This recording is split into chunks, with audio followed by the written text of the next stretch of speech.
Sit tight. I'm gonna need you to keep time. Come on. Just snap, snap, snap your fingers for me. Good. Now we're making a podcast. Come on. Just tap, tap, tap your toes to the beat. And I believe this may call for a proper introduction. And well, don't you see, I'm the host. And this is your latest episode of Columbia House Party. Jake, what's up, man? I was half expecting you to do the whole song there. Thought about it. That was a long one. I think that's the longest one so far. Yeah, I mean, it pushed 30 seconds. Yeah, I think from now on we should just making them longer and longer and longer. And eventually we'll just be reading full songs. Yeah, one thing I did think about, and our guest today is going to tell us what he thought was coming in that spot when he joins us in a little bit. But someone in the Discord, they wondered in the Discord chat, which, by the way, if you would like to be a part of, patreon.com/Columbia House Party, they were trying to figure out what lyric I would use to open the Tell All Your Friends episode. And what I revealed in the Discord, which up until now is something you would only know if you're a Patreon supporter, more incentive to do that at patreon.com/Columbia House Party, is that there actually is a pattern and a system to choosing these. I don't just pick them at random, or I don't pick them on whatever I feel like doing. There is a system in place here that determines the opening lyric. I didn't know there was a system. What is the system? Yeah, there's a system. So real heads will know which lyric is coming. I guess if they figure out which album is coming, which is something we obviously do such a great job hiding, Jake, and no one listening to this podcast right now bothered to look at the title of the episode. So as we build this drama now to introduce the episode, they'll surely be wondering what song started with "Sit tight, I'm gonna need you to keep time." Come on, just snap, snap, snap. When we're not recording, I want you to tell me what your system is, because I will want to know. I will do that. It's a little bothersome that you haven't figured it out on your own, but I would think that's been pretty established that I'm not always paying attention. So that's fair. Jake, this was the first time you listened to this album all the way through. Is that correct? Yes, but I realized in the course of listening to it all the way through for the first time that I knew like half of it just from like being around people that we know. Also, literally half the album was singles. Yeah, which I didn't realize. I don't think I realized that some of these songs were by this band, that they were from this album, or that they were singles. They're just like songs I've encountered. Well, Jake, luckily we have a friend, a brain genius, in fact, who can help guide us through this. Today, we need you to imagine I'm pacing the pews in a church corridor, and I can't help but to hear Panic at the Disco's 2005 monster, A Fever You Can't Sweat Out.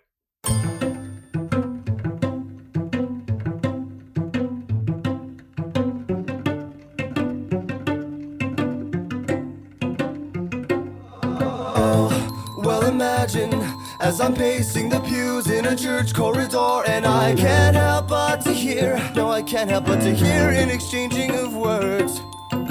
What a beautiful wedding, says a bridesmaid to a waiter. Yes, but what a shame, the poor groom's bride is a whore. I chime in with a haven't you people ever heard of closing a goddamn door? No, it's much better to face these kinds of things with a sense of poison rationality. I chime in, haven't you people ever heard of closing a goddamn door? No, it's much better to face these kinds of things with a sense of poison rationality.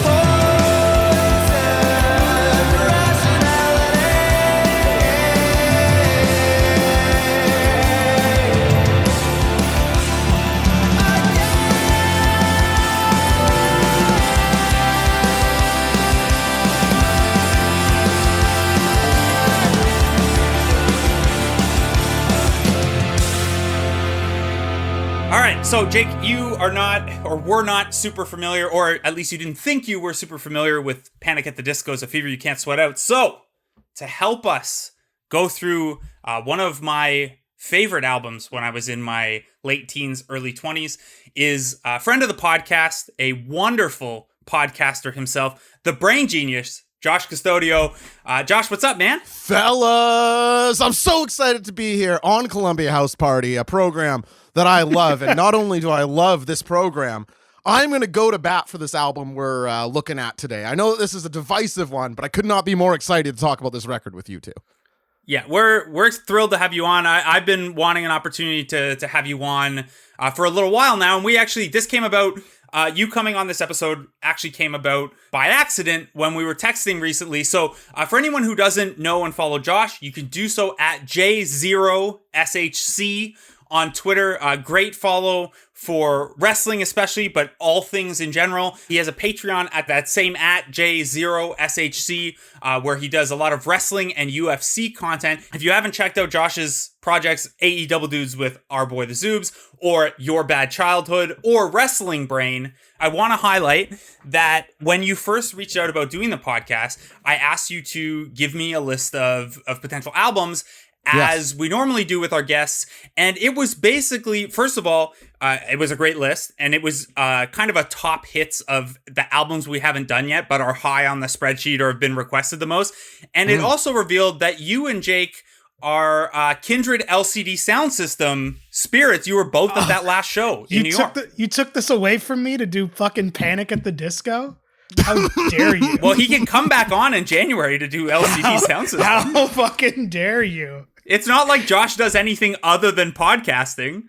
That's true. Don't mess around, Jake. I'll add it to the spreadsheet right now. The spreadsheet's open. Let's do it. Yeah, fuck it. Let's put it on. All right, Josh, you willing, before even seeing how this goes, are you willing to come back on and do LCD? Now, listen, that warning should really be in your guys' direction, quite frankly. I will come on here anytime to talk about any record. But yeah, you're right, Blake. As you mentioned that Jake was also at that Fugazi Madison Square Garden last show. Jake, I don't know, do you have a strange relationship to that show? Not so much the show, but definitely to the band. Mm-hmm. Me too. And I thought that would be something. So yeah, anytime I would be happy to come on and chat about them for any of their records, no matter how many years from now we're talking about. Now, this is the issue, Jake, with me controlling the spreadsheet and handling the guest in this case, is that I got to call that shot. I got to bury that. That is the benefit you get from being the one who has any idea with what is happening with this show at any given time, which I certainly do not. A Panic at the Disco episode without Josh would have been me talking about how good some songs are and you being like, oh, I hated this shit. Well, it still might, right? Jeez. Yeah, it definitely will. Before we get into A Fever You Can't Sweat Out, Josh, what were your guesses at the opening lyric here? Okay, so here was now I thought we might be on video chat, so I did write these down. I have evidence in front of me that these are my guesses. Now, all incorrect, but the first one being, well, we're just a wet dream for the web scene. Make us it, make us hip, make us a podcast. I thought that was a very likely contender. London Beckons songs, by the way, is that one? Very nice. Look at you, Blake, like it's nothing. And is it this exactly where you'd like me? I'm exactly where you'd like me, recording a podcast. Perfect. It's good stuff. The one that I went with, or do you have more, or is that it? No, I mean, they didn't get any better from there, and since I missed anyway, what's the point? The one I did use was The Only Difference Between Martyrdom and Suicide is Press Coverage. The song we played off the top, by the way, was I Write Sins, Not Tragedies. And at some point in the first 100 episodes of this podcast, I promise that I will actually remember to introduce the first song that we play, or at least name it as we come out of the clip. One of these days. To be fair, most people probably know that one, so I think you're okay. But I still, if we're going to use a clip of the song, I should credit these artists. Brendon Urie seems like a nice man, but I don't want him coming for me. He rolls with Taylor Swift, which makes me think he's probably litigious about things like that. So I Write Sins, Not Tragedies by Panic at the Disco. You need to calm down. Yeah.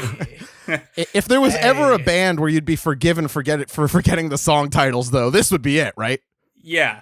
We're going to talk about a little bit the Panic at the Disco Fall Out Boy parallels and how they got unfairly grouped together. And my theory is that more than the Pete Wentz connection or the timing connection, it's the long and nonsensical song titles that made people confuse them sometimes. I'm glad we're going to talk about that because that's like 50% of my notes about this episode. Okay, before we get into your notes, Jake, and my notes, Josh, we talked about all the different albums you could have come on to do. Why was Panic on the list? And bringing up the rear, no less, had you sent me a top 5, we might be waiting a month and talking LCD sound system, but you added a sixth to your list, and it was Panic at the Disco's A Fever You Can't Sweat Out. So, Blake, I did send you a list of 6, right? And this was 6th place, but it was one of the ones that I was sort of hoping you would pick because there's an angle I can take with it. Over on my podcast, Your Bad Childhood, it's all about looking at nostalgia items and finding out if they hold up or not. And Panic at the Disco's A Fever You Can't Sweat Out sort of happened at a time where I was exiting the pop punk phase of my life. So it was, I was very into this style of music. It would have made a lot of sense for me to be into Panic at the Disco about a year before this album came out, but I was sort of into the LCD sound systems, the My Morning Jackets, the Modest Mouses. I was in that vicinity. I got to this album late. I actually wasn't into it when it first came out, which I think makes it sort of, I think my relationship to it is sort of an anomaly in that way. But I was like, I'm excited to revisit this album, not only to figure out if it holds up, but if I can figure out why it still managed to sort of hang out as I was dropping that sort of phase of my life. Yeah, that makes complete sense. We're going to dive into some of that and some of the song specifics because, you know, the hanging on to some of those songs or looking back on our connections to them at the time is going to be pretty funny, I think. Jake, you never, like you said, you never really engaged with this album in full. You just kind of like through osmosis of listening to music generally in this area, absorbed some of the songs. Do you have any? I mean, this is probably one that we were going to do this without a guest, but it was going to be a heavy me one. You don't have a ton of connection here, right? No, not at all. Panic sort of, as we discussed way back in our Fall Out Boy and MCR episodes, Panic came out right as I was like rejecting this kind of music because I was so in my like, that's not punk or cool thing, even though like secretly I loved MCR, just didn't tell anybody. Yeah, you being a theater kid and rejecting MCR and Panic remains a weird thing to look back on. Well, and like I think your point, the reason I want to talk about like the Fall Out Boy Panic thing is because less so than My Chemical Romance, but like I very much grouped them together when I was younger, and I was super not into Fall Out Boy, and therefore I also wasn't into Panic, and also I couldn't stand the aesthetics of the I Write Sins video. And it was just like, nope, I know what that is. And I just never got into it. And then I guess, yeah, through osmosis or whatever of just like existing and knowing us and our friends, I now know half this album without knowing it. All right. Well, I have connections to this as well that are going to come up later. I want to get us to our first break. So instead, I will just say that if my friend Jeff is listening, an apology around our Panic at the Disco experience together is coming soon. We're going to talk about A Fever You Can't Sweat Out after this.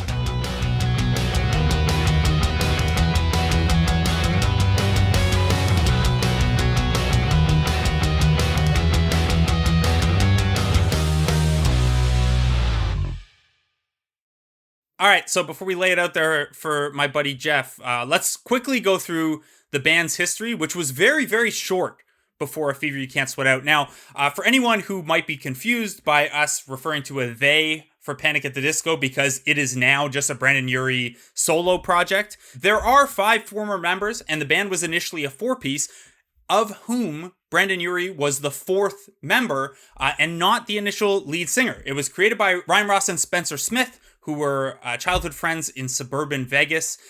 And they added first Brent Wilson on bass, and then Wilson invited Urie to be the band's guitarist initially. And during rehearsals at Smith's grandmother's place, they realized that Brendon Urie should be the lead singer because, well, Brendon Urie sounds like Brendon Urie.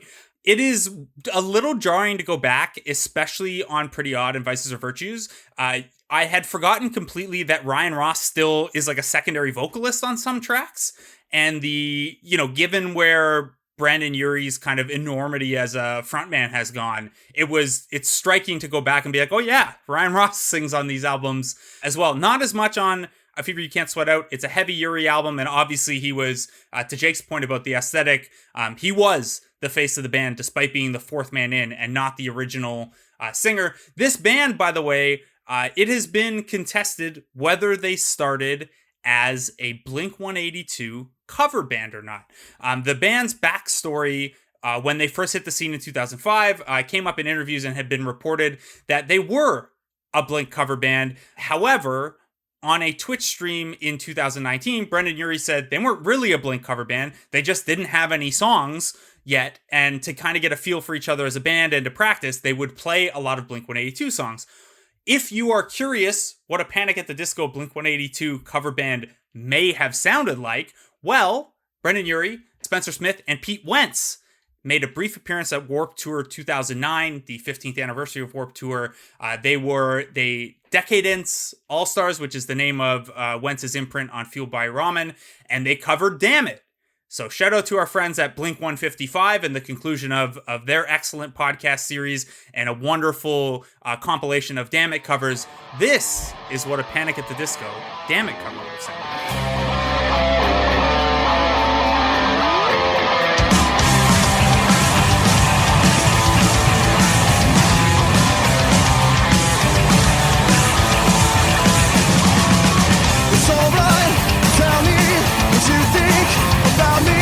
I won't try to argue or hold it against you. I know that you leave it. You must have your reasons. The season is growing.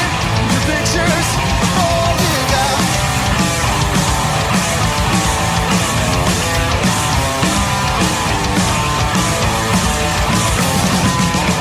Steps then I retrace the sad look on your face. The timing and structure.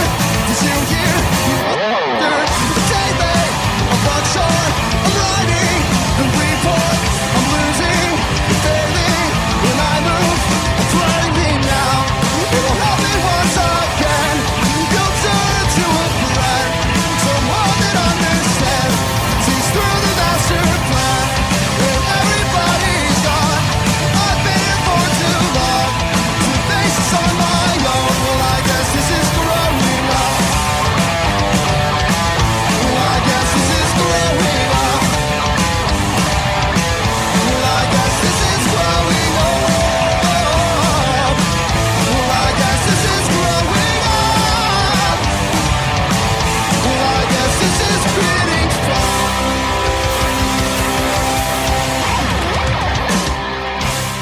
Now, I sent that song to both of you guys ahead of time. Josh, you said you had heard it before, right? I'd seen that clip. Yeah, I don't know if I'd seen the entire performance before, but I'd seen that retweeted into my feed before. Look at Panic covering Blink. What did you think? Yeah, I mean, you could sort of imagine how spiritually this band could have started, like whether they were or weren't a Blink-182 cover band at one point in time. You could imagine, like, spiritually, especially with being Ryan Ross led on vocals, how they would have started that, or that could have been like a good starting point for them. But I'm not crazy about, I'll say their covers in general. There's an exception to that later. But I don't think that this performance in particular captures what I like about Damn It. That's fair. It does capture it. It also, like, it kind of highlights, I guess, that it always seemed like there was a little bit of internal tension, and whether that was like between members or just between the songwriting process and the way that they were marketed and received. But Brendon Urie's vocals are kind of different from, now obviously Patrick Stump has done very well as also a quality vocalist in the pop punk range, but they kind of went stadium rock after a couple of albums. And, you know, so I think, you know, Brendon Urie's vocal abilities maybe were in contrast to what people wanted them to sound like. And had they gone down the more Blink route, I don't know that it hits as well as doing this own thing. I mentioned Fall Out Boy and Pete Wentz. Pete Wentz is a big part of the Panic at the Disco origin story. Via LiveJournal, Panic at the Disco sent Pete Wentz a demo. He left recording sessions for From Under the Cork Tree to meet with them, and eventually signed them to their imprint on Fueled by Ramen, Decadence Records, which is now DC-D2 or D2DC, some acronym like that. The Fall Out Boy connection initially also led to the two bands being grouped together musically, which really isn't all that accurate. Urie and Stump are two of the better traditional singers in the pop punk genre, and both of those groups love these elaborate referential song titles, but that's about where the connection ends. And before we dive into the album itself, let's talk about that Fall Out Boy connection here, because I do think that a lot of people in our general age range probably came to Panic through people saying, you know, the 2005 version of recommend if you like Fall Out Boy. Josh, did you get some of that? And your pushback to that, was that at the time, or has that been a more recent thing when you look back on it? Yeah, I'm thrilled. I think Jake had set out the gate the unfair comparison between Fall Out Boy and Panic at the Disco. And that is actually how I felt about it at the time. I liked some of the Fall Out Boy singles, but I wasn't a huge From Under the Cork Tree or Infinity on High. I like both those albums, but I wasn't as into either of those albums as I was into A Fever You Can't Sweat Out. Now, in terms of which one is aged better, that's a whole other discussion. But I'm like you. I thought, even though you're right, they both are two better technicians, two better sort of pure voices within the pop punk space. Like you say, Fall Out Boy feels a little more stadium rock to me, and Brendon Urie, I can't speak as much to the late career, more pop stuff, but he has a bit more of that theater kid, back of the rafters, big note stuff that I associate with Fall Out Boy. And plus, and that's to say nothing of like all the Baroque and Carnival shit going on this record. Yeah, and there was a lot of that. And I want to talk about what their concerts were like after we talk about the album. Jake, the Fall Out Boy connection, do you think that given where you were at that time, like that forced Fall Out Boy connection was part of the reason you kind of kept Panic at arm's length? I think it's part of it. I also want to say that I actually kind of disagree with both of you. Oh. And maybe it's because I'm coming at this with like fresher ears, but like I totally think that the comparison is fair. And because to me, like, I think Urie and Stump both are very talented vocalists, but like I completely think they sound very close to each other. Like I thought High Hopes was a Fall Out Boy song for a long time. And well, I wish it was a Nobody song, but and listening to this, I feel like I would have thought, I think there's a couple songs here that I also thought were Fall Out Boy songs. Jake, I'll meet you halfway on this one, because I do think that, especially with certain songs, there is, I could see certainly like the giant chorus structure is definitely in the blood of both bands. But what about like the electronic breakdowns and the circus noises? Yeah, that's where I was going now. I think the second half of the record, because this is a very weirdly sequenced record, which I'm sure we'll talk about. Yes. That obviously musically and instrumentally doesn't sound like Fall Out Boy. It almost feels like, and like Blake, maybe you can tell me if this is true. It almost feels like they were like, okay, we'll write the album that sounds like the bands we want to sound like that are popular right now, and then we'll write the album that we want to make.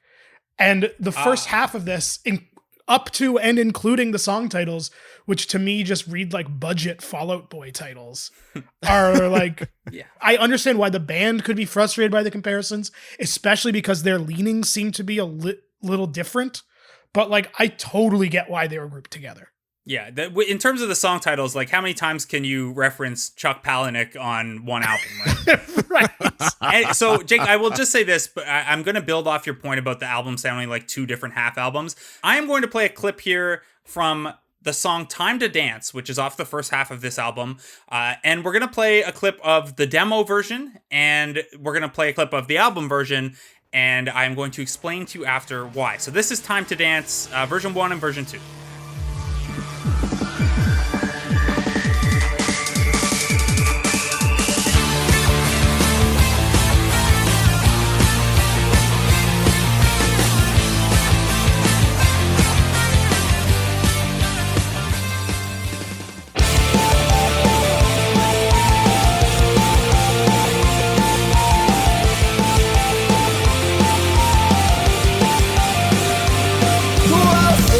Not bleeding on the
So you mentioned, Josh, one of the things you pointed out was kind of the electronic and dance elements and the synths on this to differentiate them from Fall Out Boy. And Jake, you mentioned how the album kind of sounds like two different halves. Well, that track for Time to Dance is off the first half of the album. The first half of the album is structured introduction, 6 songs, intermission, 5 songs. And the first half of the album, like you suspected, Jake, is kind of meant as the electronic dance punk half.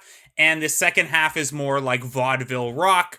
Matt Squire, who they work with to produce this album and has produced bands like everywhere from Good Charlotte and All Time Low to Ariana Grande and Demi Lovato and like Hollywood Undead and Under Oath in between.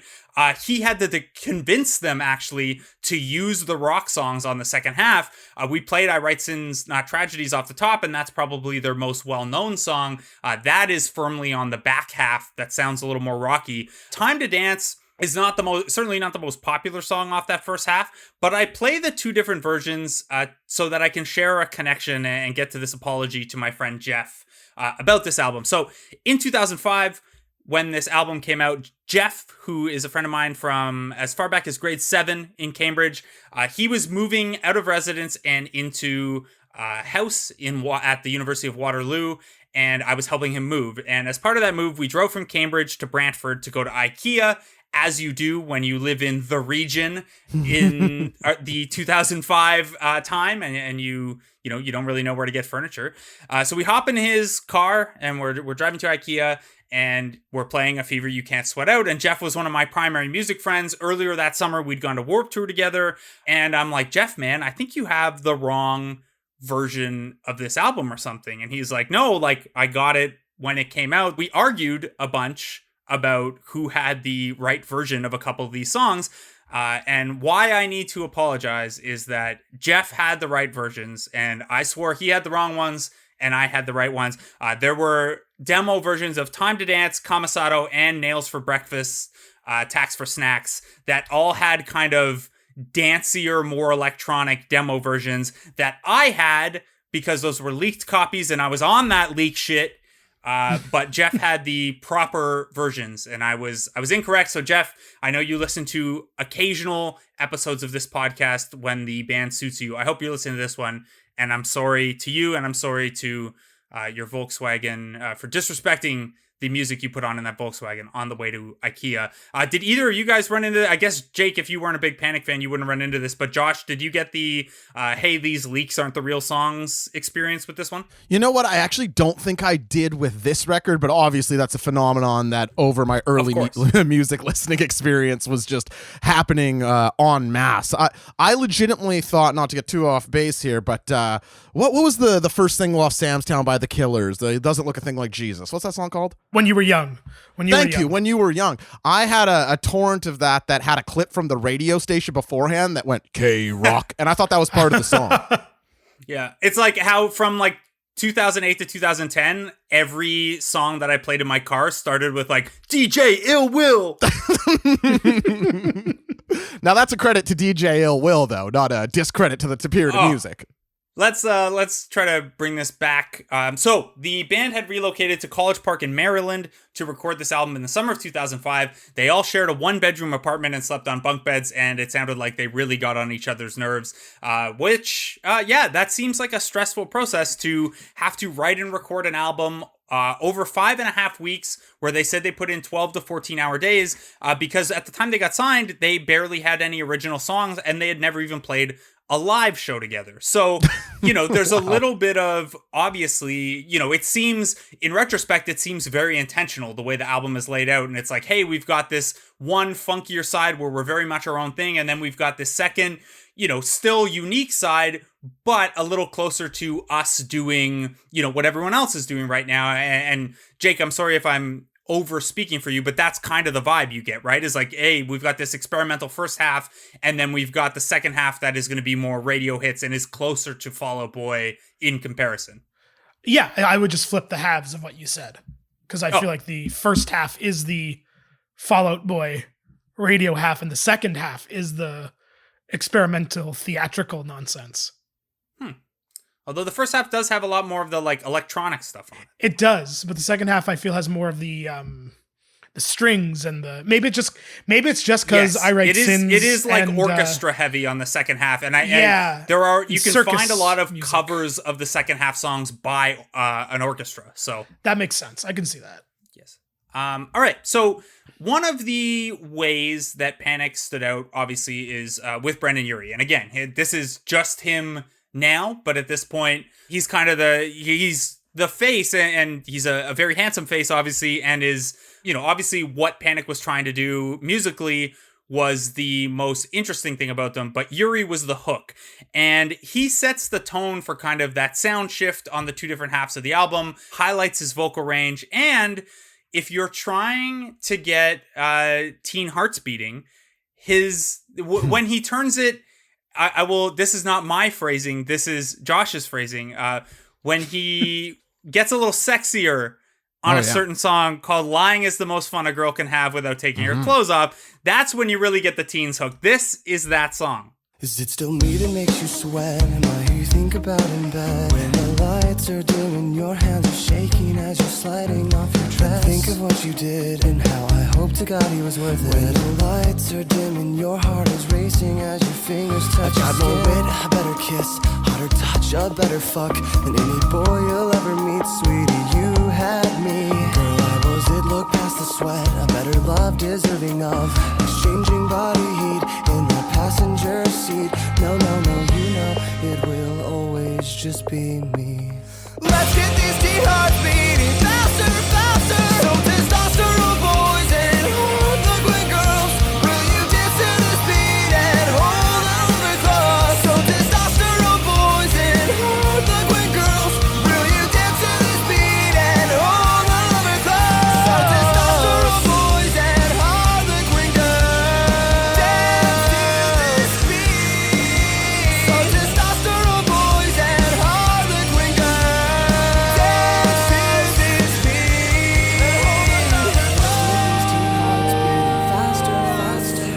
Let's get these teen hearts beating faster.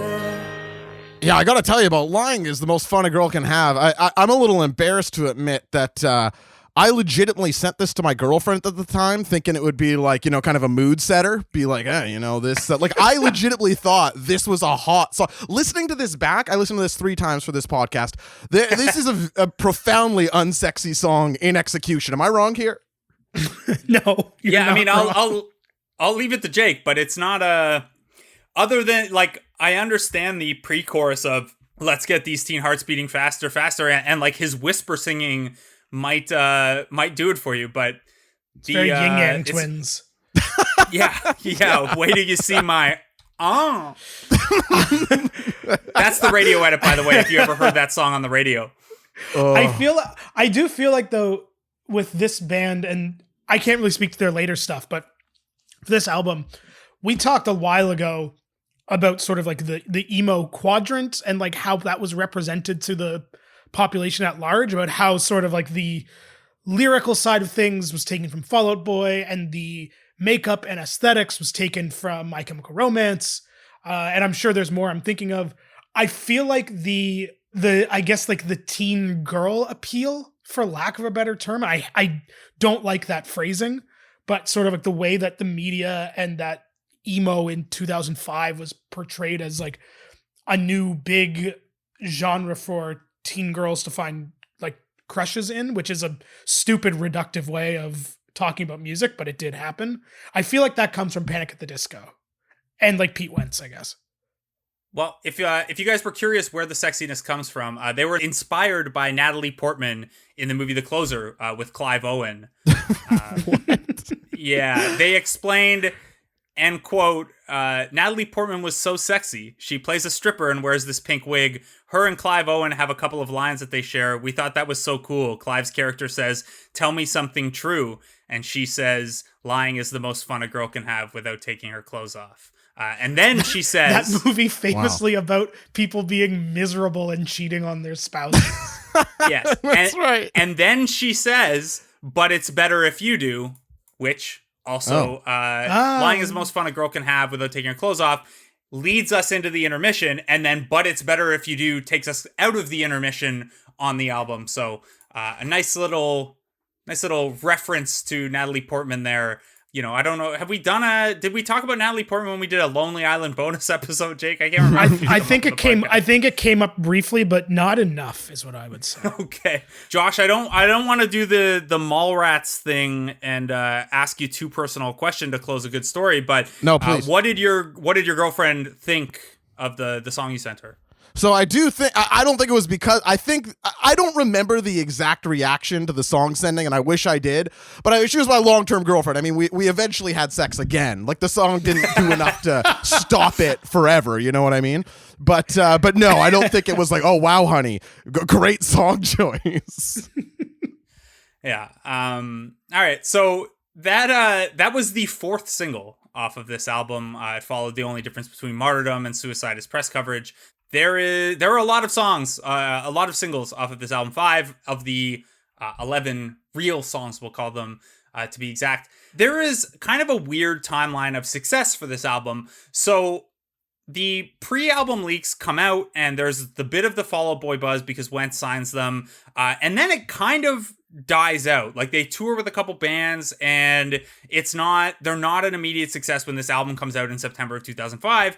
And then I Write Sins Not Tragedies comes out in early 2006, which kind of helps them explode and leads them into some summer 2006 headlining tours.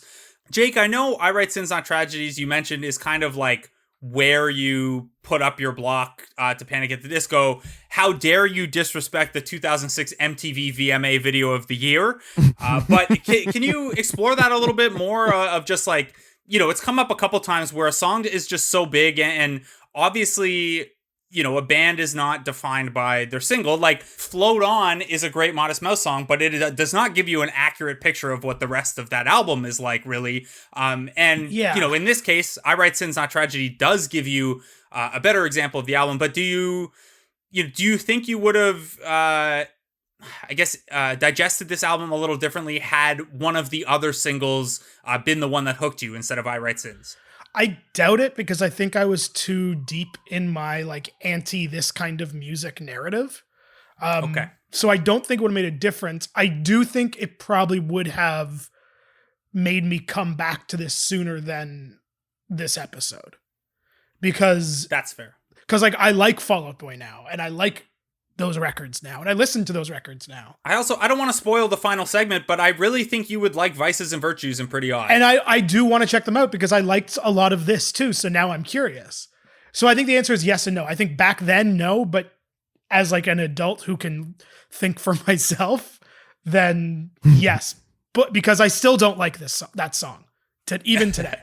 So now, if you had listened to that song and you turned on the album and you were listening to it start to front and you were waiting for I Write Sins Not Tragedies, your first favorite Panic at the Disco song to play, as that ended, you would flow into a song that I can only imagine still has a Pavlovian response for our boy Josh. His former ringtone, I Constantly Thank God for Esteban. Yeah, I paid $3.99 to have the course of this song be the thing that happens when my, the little blue clamshell Nokia everybody had. I had that, and every time it rang, strike up the band, whoa, And I remember thinking this was a good choice at one point in my life. Ringtones were an odd craze. It feels absurd, doesn't it? Even a couple years after, it feels like the most insane behavior ever. I will say, Josh, having the New Day theme as my ringtone for a while was a nice way to wake up, though.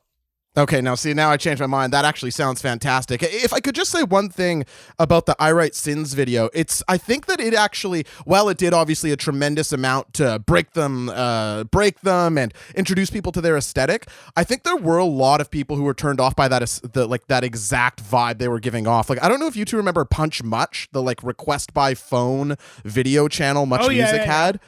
But they had a rule where they couldn't play the same two videos back to back. So you'd call in and you'd vote on which video you wanted to be played. But they couldn't do the same two back to back. And there was an era where I swear to God, it would be a song, then I Write Sins Not Tragedies. Then a different song, now we're back to I Write Sins Not Tragedies. For days, every other song was I Write Sins Not Tragedies. And I just remember my social circle being the circus band. That was the thing in their mind about it. Yeah, it's I guess one of the weird things about this album is and I realize we're running a little long for this segment, but whatever. I would have sworn that this was a high school album for me. And maybe it's because the leaks came out so early or whatever.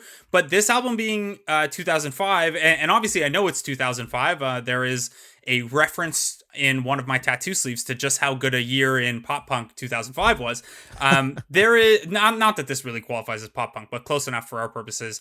I don't know. It was a high school album in my head, and that it's not is a little surprising to me. I guess it was for you, Jake. I forget how old you are, Josh. Was it high school for you? So it would have been in my grade 12, but I didn't listen to it until after high school. So it was pathetic. I know. It was my even first worse. Year university. Yeah. Yeah, I was in university out of high school being like, what's up with this Panic at the Disco all the 13-year-olds are talking about? So we're going to get into just how young the audience skewed relative to me, an age-old 19 at the time this album came out. And we're going to talk about how this album was received and where Panic went after this.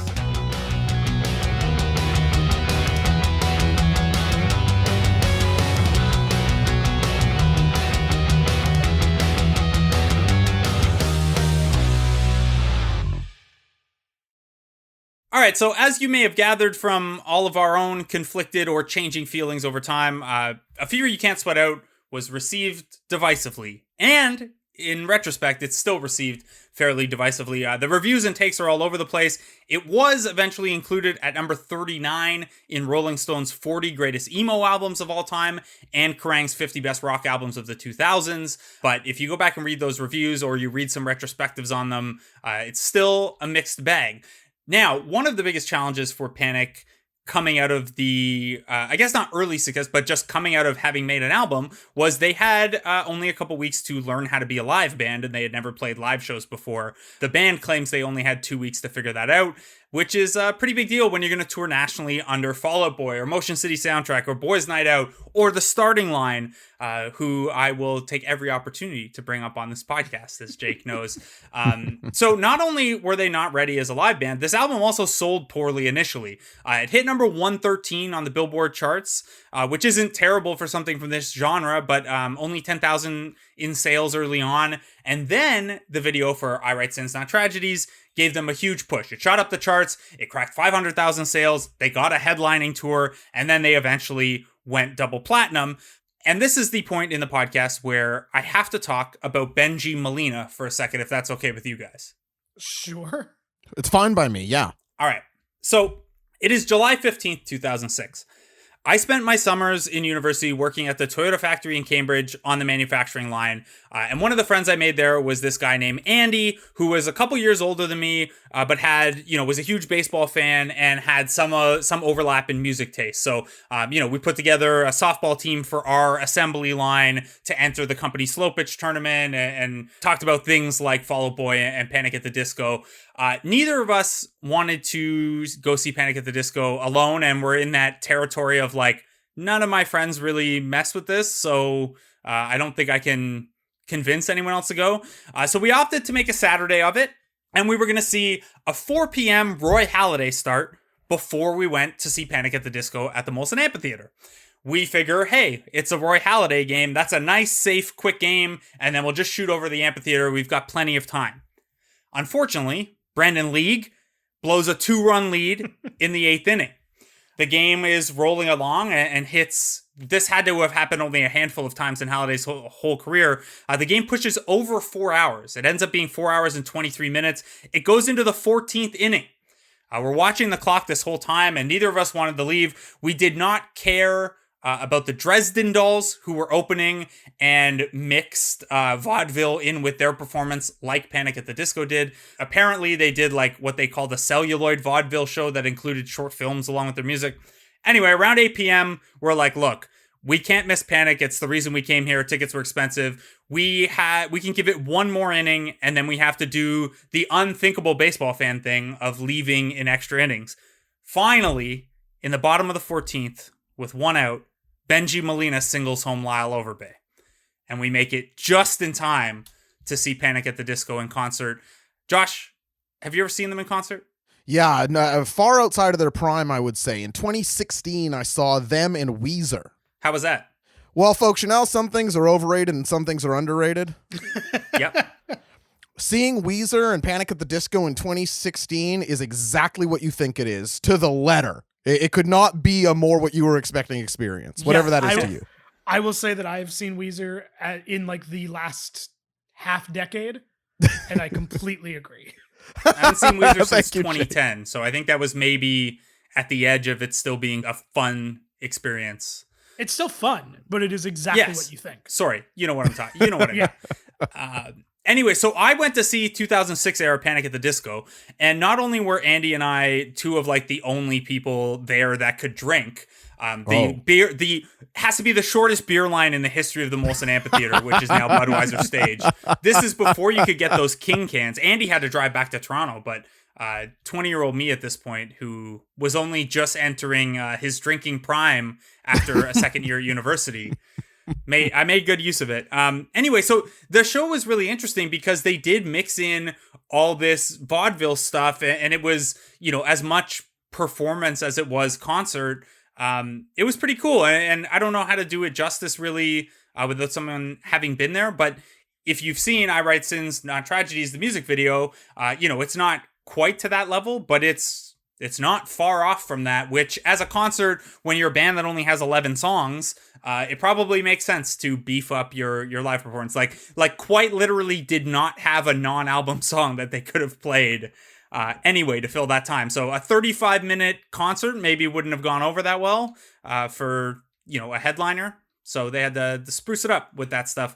From there, the band started to have some turnover. Wilson alleged he was kicked out of the band without explanation or apology, and the band later countered by saying, well, he wasn't developing musically enough, and Brendon Urie actually had to re-record all the bass parts on the album because Wilson wasn't up to the task. You know, there wasn't a ton of turnover in the time between, you know, they've had 5 other members play those 3 roles. But like I said, after their 4th album, the last 2 have just been Brendon Urie's solo projects, technically. The albums that did follow were Pretty Odd in 2008, Vices and Virtues in 2011, and Too Weird to Live, Too Rare to Die in 2013. From there, again, Urie becomes a solo project for Death of a Bachelor and Pray for the Wicked. And Josh, would you believe me that only one song off of A Fever You Can't Sweat Out is in Panic at the Disco's Spotify top 10? You gotta be kidding me. Only one? Only one. Is it I Write Sins? Yes, it's I Write Sins. Instead, it's filled with a lot of songs off Death of a Bachelor, a couple off Pray for the Wicked, and this collaboration with Taylor Swift. I promise that you'll never find another like me. I know that I'm a handful, baby. I know I never think before I jump, and you're the kind of guy the ladies want. And there's a lot of cool chicks out there. I know that I went psycho on the phone. I never leave well enough alone, and trouble's gonna follow where I go. And there's a lot of cool chicks out there, but one of these things is not like the others. Like a rainbow with all of the colors, baby doll when it comes to a lover. I promise that you'll never find another like me.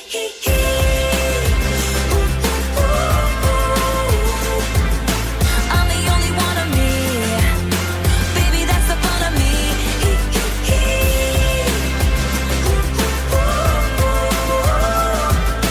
You're the only one of you, baby, that's the fun of you. And I promise that nobody's gonna love you like me. I know I tend to make it about me. I know you never get just what you see, but I will never bore you, baby. And when we had that fight out in the rain, you ran after me and called my name. I never wanna see you walk away, 'cause one of these things is not like the others. Living in winter, I am your summer. Baby doll when it comes to a lover. I promise that you'll never find another like me. Girl, there ain't no I-N-T, But you know there is on me. I'm the only one of me, baby, that's the fun of me. Strike the band to 1, 2, 3. You can't spell awesome without me. You're the only one of you, baby, that's the fun of you. And I promise that nobody's gonna love you like me. Is that Taylor Swift song credited to Panic or just credited to Urie? No, it is Taylor Swift featuring Brendon Urie of Panic at the Disco. Even though Panic at the Disco is just Brendon Urie, it would be like me saying Blake Murphy of Blake Murphy. Right. I also to your point about the Spotify top 10, I looked at the Setlist FM Panic at the Disco data, as it were, and also only have one song from A Fever You Can't Sweat Out and like 2 from Pretty Odd and Vices, I think. So he seems to have very much, it's around 2014, it just like flips. So he seems to have very much been like, well, that's not a thing we have to talk about anymore. Yeah, I'm a solo guy who wants to play to young moms, I guess, and do like New York. Like he played New Year's Eve in Times Square the other year. I remember I was at a friend's house in Cambridge for like a New Year's party, and someone yells in from the other room, "Blake, aren't you into this shit?" And I'm like, "What are you talking about?" And I look, and it's like I didn't even recognize the song at that point because I think Death of a Bachelor had just came out, or I hadn't listened to Death of a Bachelor yet, or something. Anyway. But yes, I am into that shit. We're going to talk about how much I like some of those albums in a minute. You also might be surprised to learn that Fever is their least successful album in terms of charting. Whoa. Pretty Odd and Too Weird both hit number 2. Bachelor and Wicked both hit number 1. Vices and Virtues hit number 7. And Vices is the only one to not go at least one-time platinum. High Hopes, which was mentioned earlier, and I refuse to play a clip of, is his highest charting single, and A Fever You Can't Sweat Out eventually crossed through to going double platinum.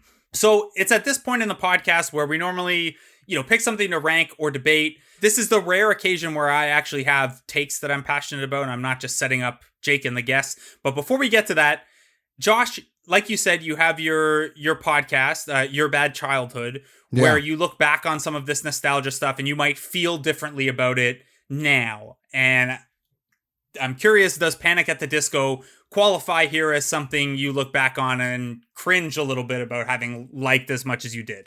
Well, it's so interesting because you've both nailed it. It really is sort of a tale of two albums to me. And at some points, even a tale of two songs within the track. I think of that opener, the Martyrdom and this and that. And it's like, I really am enjoying it until the electronic breakdown. Or there's tons of like reversing the beat on this album. Like just drums in reverse to like create a breakdown sense that takes me out of these songs. And so I find that even in the songs I like, there are moments of cringe. And the ones that strip that away a little bit, I actually still enjoy to a great deal. So it's 50-50 in some ways, but ultimately I was cringing more than I would like to. And Jake, you kind of feel almost the opposite, that you didn't give it a chance initially, and you don't like I Write Sins, Not Tragedies still, but the album was actually, I think, to snapshot what we were talking about before, you like it better than maybe you expected to going back to it, other than the heavy single? Yeah, I do. I like it for a lot of the reasons I now enjoy this kind of music. I don't think it's an album I'm going to go back to very often, but if someone threw it on, I definitely wouldn't object to it. And I think there's like a good handful, like 5 or 6 tracks, especially in the first half of the album, that fit really well in sort of a soundtrack for 2005 emo and pop punk that I think maybe because of the direction that Urie's gone, or maybe because they changed their sound, or I don't know. But it does kind of feel like, other than I Write Sins, this kind of gets left out of that conversation. And I feel like it maybe shouldn't. And I went in expecting to be like, this is fine. But and I guess that is kind of my reaction, but I definitely enjoyed it more than I expected to. All right, Josh, how much did you continue with Panic after A Fever You Can't Sweat Out? Did you stick with them through Pretty Odd and Vices and Virtues? I know you're not a modern day Panic at the Disco guy, but how long did you stick with them? So I only listened to I Write Sins. I did not follow them to Pretty Odd until maybe 5 years ago, a pal of mine was like, no, like Pretty Odd is a very good album. It's nothing like the first one. It's almost like a 60s sunshine pop band sort of thing going on. And I was like, well, that sounds interesting. Like sort of a Panic at the Disco take on something that I like to begin with. But I found that and I think you actually are a fan of this album, Blake, so I don't mean to dump all over it. I did enjoy it, but maybe it was just oversold to me as like this sort of hidden great, and I didn't really register with it in that way. Yeah, that's entirely fair. My take is actually that Vices and Virtues, which is their least successful album, is the one that is the hidden great. And I think it's them at their songwriting sharpest, and they find the right groove with some of the stuff that they were trying to do on Pretty Odd. It's also like throughout the album, it's kind of a masterclass in harmonies. So my hottest take with Panic at the Disco tends to be that everyone's opinion of Brendon Urie or Panic is rooted as the guy from I Write Sins Not Tragedies, or the modern day like Death of a Bachelor / Taylor Swift collaborator. And in the middle there is a really good, career development. And maybe like, yeah, if you were laying out what a traditional band trajectory looks like, the albums are all in the wrong order. Like his Coke album is his 5th album instead of his 3rd. Everyone knows your 3rd album is supposed to be your Coke album, and then the 4th album is when you have to try to rediscover yourself artistically and create the next the next 3 album sequence. But so they're all out of order, but I argue that Vices and Virtues, from very good to excellent, it's still one of my favorite albums, and easily my favorite Panic at the Disco album. And then I would argue that Pretty Odd and Death of a Bachelor are both good and slept on because of, again, people anchoring to the initial Panic at the Disco or what he is now. I don't have a ton of time for Pray for the Wicked or Too Weird to Live, Too Rare to Die. Like, Too Weird to Live, Too Rare to Die just seems like a band at the edge of their time together, which they were, and Pray for the Wicked just didn't do it for me. But Death of a Bachelor as a first like solo pass is actually pretty good with some pretty catchy songs. Also some very cheesy songs that set up that Taylor Swift collaboration very well. But yeah, that's my hot take, is that as much as I appreciate A Fever You Can't Sweat Out and a lot of the songs on this and what it, the place that it held for me in 2005 and 2006, Vices and Virtues is by far the best Panic album, and slept on because of kind of the enormity of A Fever You Can't Sweat Out as like a cultural snapshot. So if you guys have the time and the energy, I recommend Vices and Virtues. I'll give it a listen. I will take you up on that. Yeah, sure. Yeah, I mean, do it. Especially like Josh, if you liked Pretty Odd, like especially how Pretty Odd contrasts to A Fever You Can't Sweat Out, I think Vices and Virtues, like, they figured a lot of that stuff out that maybe didn't get all the way there on Pretty Odd. So that's encouraging. That's the path that I would hope that they would have gone down. Yeah, and it's a little folkier too, so I think it, like, in terms of like an album trying to hold up for 10 years, like it's not as I don't know, it's less like genre dependent. It's just kind of a standalone thing is pretty good. Anyway, we are not going to rank Panic at the Disco albums here. I have made my take clear, and you guys both really only care about A Fever You Can't Sweat Out. So what we're going to do instead, Josh, this is normally the time in the podcast where we choose a song from this album for the mixtape. And whether that's our favorite or the one we feel best represents the discussion or the one the guest wants on there for some other reason, we can go a lot of directions with this. Before we do that, Jake, I want your top songs off the album, since you are someone who came to it later and doesn't like the song that most people for sure know from the album. I would say that my favorite is Introduction and Intermission. No. London Beckon's songs about money, blah, blah, blah. I think Time to Dance kicks ass. I won't lie. Yeah. That song's great. That song should be bigger than it is, but it's better if you do. I think, as much as I don't like that second half as much, I think that's the best example, I guess, of that, like what they were trying to accomplish there, whether or not I think it fully worked or not. So I would say those are my 3 favorites. And like, I would say that first half, so like Only Difference till Intermission, any of those are totally fine by me. Except maybe Lying is the Most Fun a Girl Can Have, because that song's weird. The chorus is good. But it's so sexy. And it does do a good job highlighting how we, vibe with music as teens and early 20s versus looking back on it. Josh, I know you're very fond of I Constantly Thank God for Esteban, which, if anyone was curious, if you look on genius.com, where you can see how many times people have looked up the lyrics for songs, 10th out of 11 on the album. Oh, wow. Sleeper pick. I would say that despite paying money for it in the past, and maybe that's part of why it is not here, that isn't the one I'm going to put forward here. I actually like the songwriting on a couple of these songs more than I thought I would, and Nails for Breakfast, Tax for Snacks is actually kind of like an interesting song to me.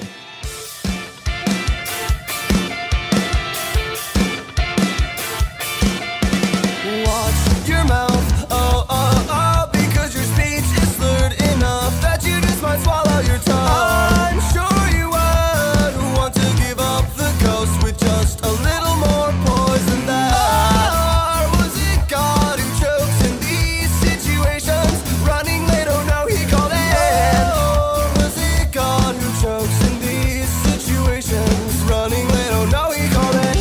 The hospice is a relaxing weekend getaway where you're a cut above all the rest. Sick and sad patients on first name basis with all the top physicians.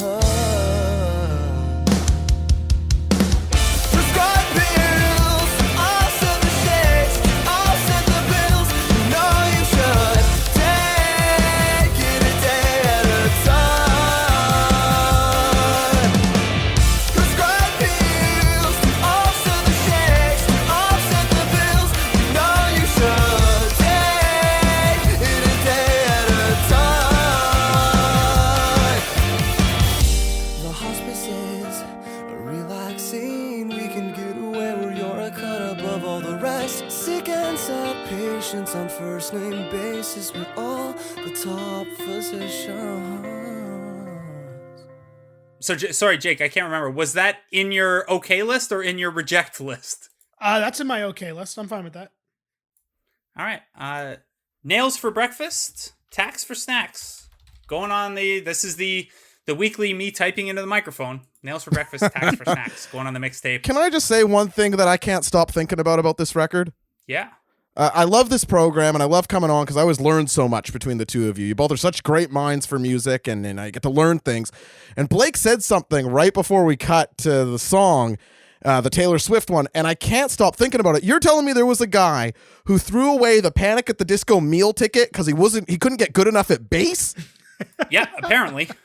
Wow. That is. He claims they kicked him out without explanation and they did it over a phone call. And the band, from what I gathered, trying to find media about it, the band did not want to throw him under the bus and be like, this guy's trash. But the guy tried to sue them for royalties, for 25% of the royalties off of Fever You Can't Sweat Out. And then they had to be like, look, man, Brendon had to redo all your parts. Oh my Lord. Yeah, you'd think for Panic at the Disco you could practice bass a little. I mean, I'm a bassist. You can get to that level. You lock yourself in a room for a couple of weeks, you could be at that level. What was this guy thinking? They only had a couple weeks though. Maybe it was 5.5 weeks to do the album, 2 weeks to learn to play live. Maybe that's all it was. I guess what I hadn't considered, that short window might have really hooped the guy. Yeah. Oh man. Josh, do you have any other takes on the album or Panic before we wrap things up here? I just want to say that there is space for my life in a band that entirely makes songs but it's better if you do. There's room in my life for that. I went back to that one a couple times at the end of that. It's not my favorite. I don't think it represents the album the most, but like you called out, exiting intermission just into this sort of loungy, I'm not saying it's a Billy Joel song, but evocative of something a little bit more in that sphere, certainly than the rest of the album. I could get into a band doing more of that thing. For sure. What about you, Jake? Any takes before we take off here? No, I think so. No, I don't think so. But I do find the whole Panic journey very interesting. And I find it, to go back to the Fall Out Boy comparison, I find it interesting that despite all of it, both kind of ended up in the same place, just differently, which I think makes sense as they kind of started in the same place, but differently as well. Cool. All right. That. Well, so Nails for Breakfast, Tax for Snacks, going on the mixtape from Panic at the Disco's A Fever You Can't Sweat Out. Josh at, you can get all his wrestling stuff, Wrestling Brain, all his UFC stuff, and the Cruiserweight Classic special, New Japan breakdowns. I've been on a couple times. I love it. He is, to spoil a part of what I assume is going to be in his Cruiserweight Classic breakdown, he is the Kota Ibushi of podcast guests. Oh, Josh, wow. Thank you so much, man. You two are the best. Couldn't appreciate it anymore, and I hope you both have a wonderful evening. We would also like to thank producer Dylan, who has to take all this mess and put it in a cohesive podcast and work all those music cues in and everything. We could not do it without him. So thank you to Dylan.